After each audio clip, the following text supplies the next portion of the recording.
I don't like a snare that is just, if you have a snare in a row and it's the exact same snare, it gets really boring to me. So, but if you take that snare and you add it in perfect time to the actual snare performance, all of a sudden it's changing and it's real, but you can still have it hitting with a consistency, as opposed to having to compress it. And do you do that manually in Pro Tools, or do you use some gadget to do it? Oh no, I do it in Pro Tools now. I mean, manually you do it. You place each thing. Oh no. I'll use Sound Replacer. Sound Replacer works good enough for you? No.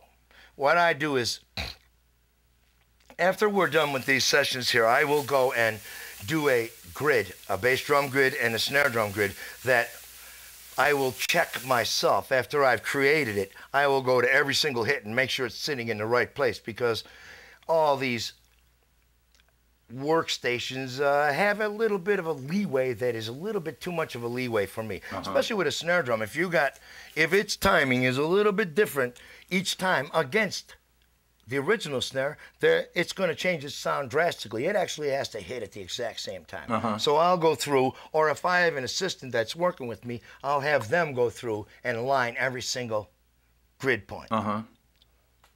And do you take out the noise between the hits manually? No. I leave the noise in there. Sound that the mic picks up? I'll leave the noise in there that the mic is picking up. But like I said, when I add the other snare drum, I will be able to up and down that. Now, there are times when if there's too much leakage, but of course I don't want it all to be gone, I will double the track and then strip silence and then just let that track play with the drum track that has leakage on it. So it'll be every single same hit, but one of them will have no leakage and one of them will have the leakage, and then I can go between those two to find the place.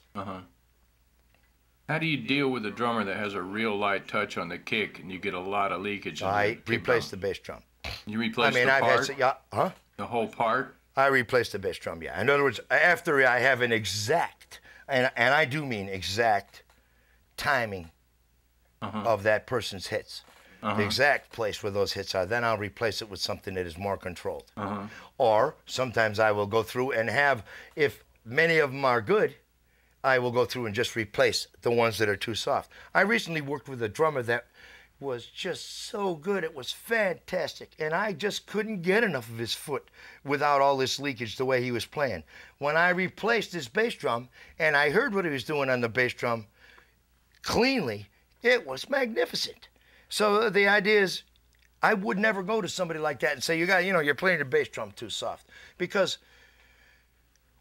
this person has a way of playing and whatever is going on in their mind and doing it when it feels so great.